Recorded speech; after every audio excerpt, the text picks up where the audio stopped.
এটা লাগিয়ে দে তো। জি স্যার, দিতাছি। এই লন স্যার আপনার সিগারেট। স্যার আর কিছু লাগবো?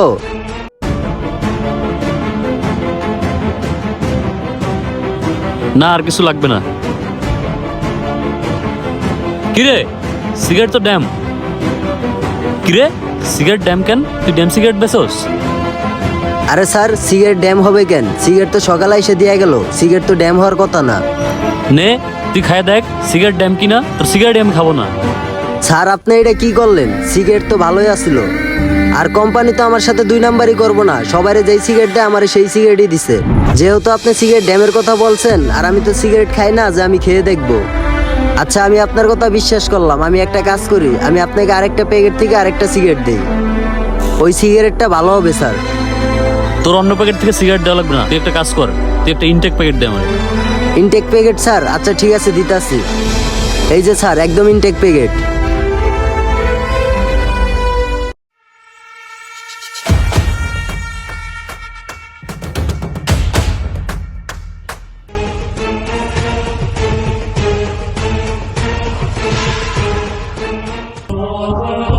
কিরে এটাও তো ড্যাম সিগারেট। তার মানে ড্যাম সিগারেট বিক্রি করতেছিস তুই আমার কাছে?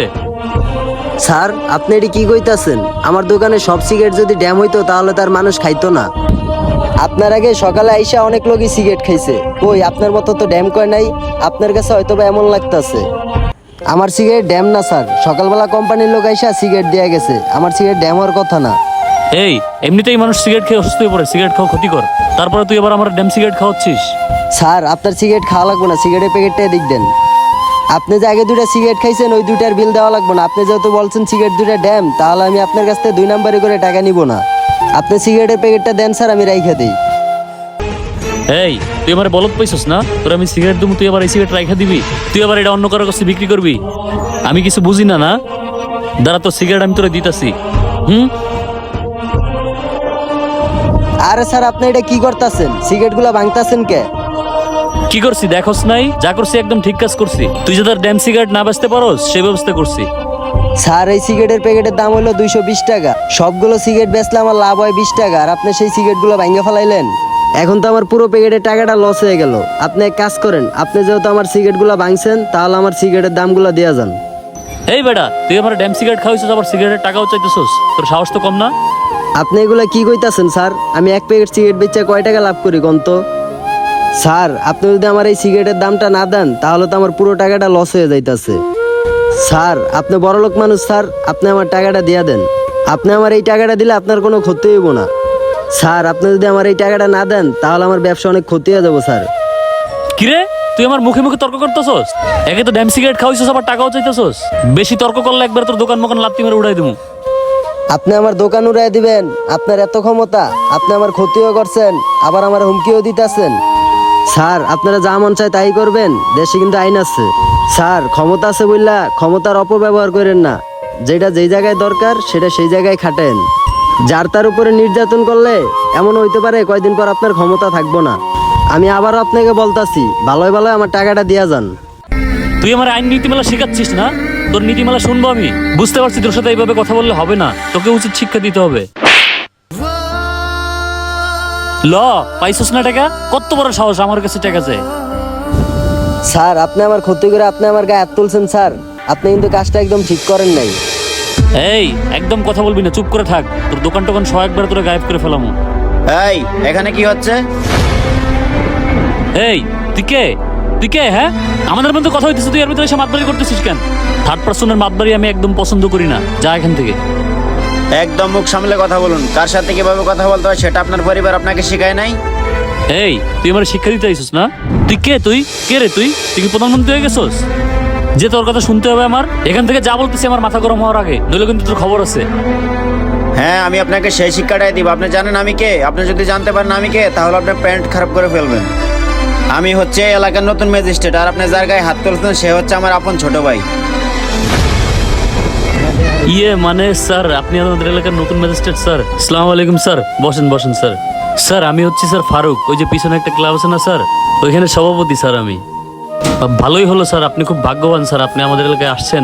আমাদের এই এরিয়াটা অনেক সুন্দর স্যার, আর আমাদের রাজনৈতিক পাওয়ারটা স্যার অনেক বড় স্যার। স্যার আপনি কি চা খাবেন স্যার, নাকি আপনার অফিসে যে মিষ্টি খাওয়া আসবো স্যার? না, আমি চাটা খাবো না, তবে আপনি চাটা বন্ধ করুন। আরে এলাকার নেতাদের পা চেটে আর কতদিন? আর আপনি এই সভাপতিত্ব গ্রহণ করেছেন কি মানুষের সাথে খারাপ ব্যবহার করার জন্য? এই সামান্য সিগারেটের বিলটা আপনি দিতে পারতেছেন না, এখানে আপনি ক্ষমতা দেখাচ্ছেন? শুনুন, ক্ষমতা না ভালো কাজে ব্যবহার করতে হয়, খারাপ কাজে নয়। স্যার আপনি যদি ম্যাজিস্ট্রেট হয়ে থাকেন স্যার, তাহলে এই চার দোকানদার আপনার ভাই লাগে, এটা কিভাবে সম্ভব স্যার? আমার মাথায় আসতেছে না, যদি একটু ক্লিয়ার করতেন স্যার। আরে একজন ম্যাজিস্ট্রেটের ভাই কি চায়ের দোকানদার হতে পারে না? কোথায় লেখা আছে যে ম্যাজিস্ট্রেটের ভাই বড় লোক হতে হবে? আর আমার ভাই তো খারাপ কিছু করছে না, সে তো ব্যবসা করে খাচ্ছে। আর আপনাদের কাছে তো তারাই সম্মানীয়, যাদের কাছে বাড়ি গাড়ি আর টাকা পয়সা আছে। আর যারা পরিশ্রম করে কাজ করে খায়, তারা কি সম্মানীয় না? স্যার আসলে আপনি আমাকে মাফ করে দিন স্যার, আমি আসলে জানতাম না স্যার যে চার দোকানদার আপনার ভাই। স্যার আমি আসলে জানতাম না স্যার, যদি জানতাম তাহলে এই ধরনের কাজ আমি কখনোই করতাম না স্যার। আর বুঝিনি তো, আমার এলাকায় একটা সম্মান আছে স্যার। স্যার আমি আপনার কাছে হাত জোর করে ক্ষমা চাচ্ছি স্যার, আপনি আমার বিরুদ্ধে কোনো অ্যাকশন নিন না স্যার। আর ভাই তুমিও আমাকে ক্ষমা করে দিও ভাই। আপনাকে কোনো মাফ করা হবে না, আপনি যে কাজ করেছেন আপনাকে তো মাফ করাই যাবে না। ভাই শোন, উনি তোর সাথে যে আচরণটা করেছে, তুইও তার সাথে তাই কর, তুইও তার গালে থাপ্পড় মার। না না ভাই, হ্যাঁ যে কাজটা করছে এই কাজটা আমি হেল্লয়ে করতে পারুম না। এই কাজটা যদি আমি হেল্লয়ে করি তাহলে হ্যার ভিত্তে আর আমার ভিত্তে কোনো তফাৎ থাকলো না। ভাই হ্যাঁ তো হ্যার ভুলটা বুঝতে পারে নাই। হ্যাঁ কেন ভয় পাইছে জানো? তুমি একটা সৎ মানুষ, হ্যাঁ হলো অসৎ মানুষ। হ্যাঁ অসৎ মানুষ দেখেই তোমারে দেখা ভয় পেয়ে গেছে। আজকে আমার নিজের অনেক গর্বিত মনে হইতাছে, কারণ তুমি হইলে আমার ভাই আর তুমি একজন ম্যাজিস্ট্রেট। আজকে তুমি না থাকলে বুঝতে পারতাম না যে এইসব খারাপ মানুষরা ভালো মানুষ দেখলে ভয় পায়। এই দেশটার মধ্যে না ভাই জায়গায় জায়গায় দুর্নীতি আছিল। কোনো কাজ করতে গেলে টাকা লাগবো, পয়সা লাগবো, ঘুষ লাগবো, মামু লাগবো, চাচা লাগবো। এখন দেশটা একটু শান্তি হয়েছে। আমি চাই তোমাদের মতো মানুষরা এই দেশটা আরো এগিয়ে নিয়ে যাক। আর আমি চাই এদের মতো মানুষগুলাকে এই দেশ থেকে উচ্ছেদ করে দিক। আর ভাই ক্ষমতা আছে দেখা সব জায়গায় ক্ষমতা দেখেন না, আর সব জায়গায় ক্ষমতা চলে না। আর শোনেন ভাই, ক্ষমতার অপব্যবহার করে কেউ কোনোদিন টিকতে পারে নাই।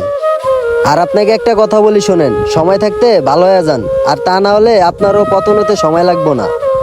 আর ক্ষমতাটা ভালো জায়গায় ব্যবহার করেন, আর তা না হলে পাবলিকের মাইর খাইতে খাইতে বাকি জীবনটা কাইটা যাইব।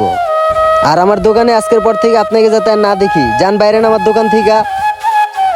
এই দাঁড়া, আর শুনুন, আপনাকে যদি কারোর সাথে নেক্সট টাইম এরকম অন্যায় করতে দেখি বা খারাপ ব্যবহার করতে দেখি, তাহলে আমি আপনাকে 14 শিকের ভাত খাওয়াবো।